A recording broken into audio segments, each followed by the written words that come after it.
Hi guys, hi everyone, hope you're all well. So this is I'm telling you my journey through cancer, and what a journey. So this is video 1, and I will do a series of videos about my journey, and it's been a long journey. So where do we start? At the beginning, I guess. I just wanted to share and give an understanding, and if something doesn't feel right in your body, we have to be our own advocates, don't we? We have to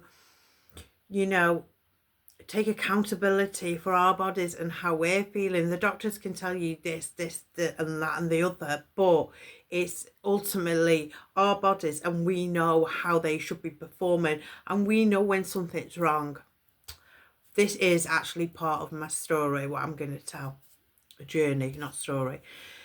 So for the longest time, I thought I had IBS. For the longest time, I've always struggled with my bowels, going to the toilet. I've always struggled in that area. So going back to June of last year, was it June? May, June, we've been on holiday, and I'd struggle going to the toilet, and I just thought to myself, oh, maybe it's because it's a strange toilet and I can't go and this and that. I didn't think nothing of it really. When I come home, I started having bad pains in my stomach. So I called the doctors and I spoke to a nurse, and she said, oh, we'll prescribe you some laxatives. So I was like, oh, okay. Then she said, if it gets any worse, you'll have to see someone. So I was like, yeah, that's fine, not a problem. So I took these laxatives, and they weren't really doing anything for me, if I'm honest. So this was in June, and I was still having issues. Time was going on, I was still having issues. Then we get to, let me think what happened first, guys. I should have wrote down some notes, shouldn't I? I think it was late June, maybe. And I was still having these pains. So I went to the doctors, and she sent me for a CT scan. So I've always had trouble with my gallbladder as well. And actually I had a date to actually have my gallbladder out. I'd seen the surgeon at the hospital. This was like before all this happened. So I was actually due to have my gallbladder out. Because previously I'd had an infection in it, and I went into hospital, and they gave me antibiotics for the infection, which cleared up. So I went to the doctors with these stomach pains, and she sent me for a CT scan. So moving on, a week later after the scan, I goes back, I get my results. So she said, oh, Chrissy, it's nothing to worry about. It's just you've got a bit of a fatty liver. Okay. How wrong. She was so wrong. So you come out of there, don't you, thinking, oh, there's nothing to worry about. I'd had loads of blood tests at the doctors, nothing, the only thing that come back was I was anemic. But that will make sense later on in the story, why I was suffering from anemia. Now, they gave me nothing for that whatsoever. So yeah, that was that. So yeah, nothing to worry about, bit of a fatty liver. So we get into late July, early August. Yeah, early August. So for that week, that run up until the 5th of August, the week before then, I was really not feeling well. So Jay's, my husband, he was at work. He does shift work. So he was on 210. So of an afternoon, I would just lay on the sofa. I had excruciating stomach ache. It was, yeah, it was awful. Um, I need to go back a bit actually. Do I? Yeah, I need to go back a bit. So I was due to have a colonoscopy, right, in between the doctors telling me that there was nothing to worry about, and then the hospital sending for me to have a colonoscopy to have a look what was going on in my bowels, right? So I had the prep, right? So I had the prep. I took that. Everything was fine. I went to the toilet. It was fine. Okay. So I goes there and they couldn't do it. They wouldn't do it because my blood pressure was too high, because I suffer really bad with high functioning. That's the phone, but I'll ignore it. With high functioning anxiety. So they wouldn't do it that time. I had to do my blood pressure readings for a week at home and then send them into the doctors, right? For me to take to the hospital the next time to show that my blood pressure at home is normal, okay? So we did that, and then they sent for me again to have another colonoscopy. So the prep, I took that. Oh my God, guys, you will not. So I had the prep and I was physically vomiting, like I was being sick. Nothing, I couldn't go. It's supposed to empty your bowels, but with me, it was just emptying the contents of my stomach up and up and up. But unbeknown to me, I didn't know why this was happening.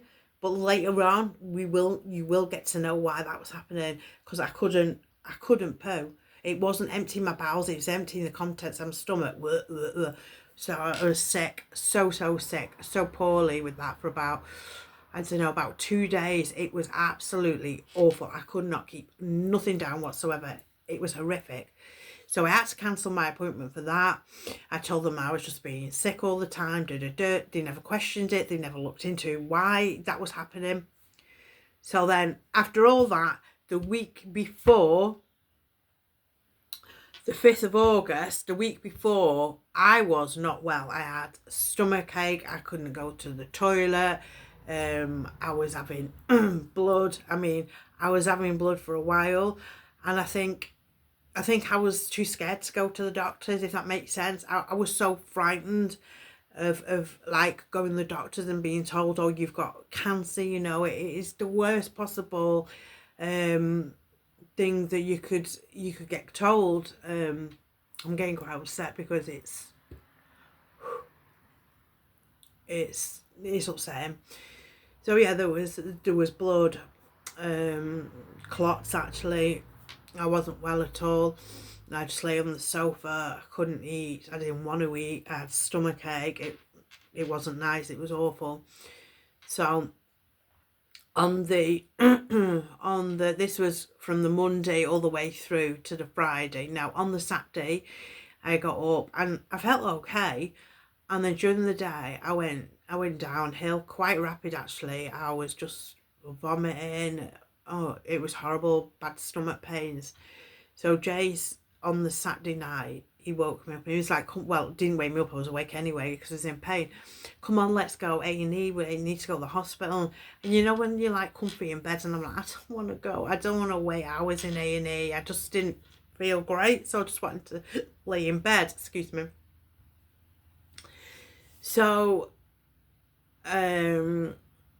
so I just tried to get some sleep that night, although it wasn't really happening. I was just being sick.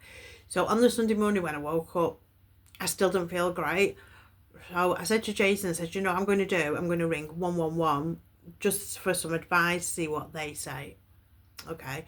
So I phoned them and she said, she asked me loads of questions and then said, right, we're going to send you an ambulance. Is that okay? I was like, yeah, that's fine. So the ambulance come. What a fucking joke they were.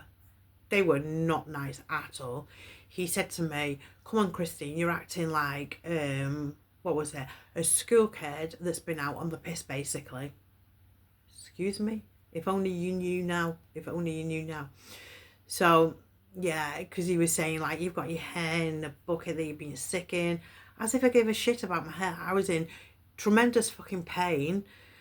You know, I was throwing up consistently for about two to 3 days. It was absolutely horrendous. Okay, and I didn't need, you know, somebody, especially in the, you know, working for the NHS in that profession, you think you should show a bit of compassion, but he was not nice whatsoever. So he said to Jason, he said, oh, you can take her to the hospital, can't you? I'm like, what? I mean, for all they knew, Jason might not have drove, do you know what I mean?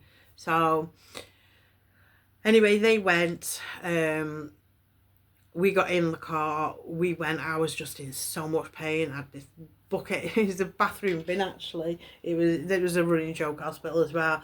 So it was a bathroom bin, I was being sick in, went to hospital.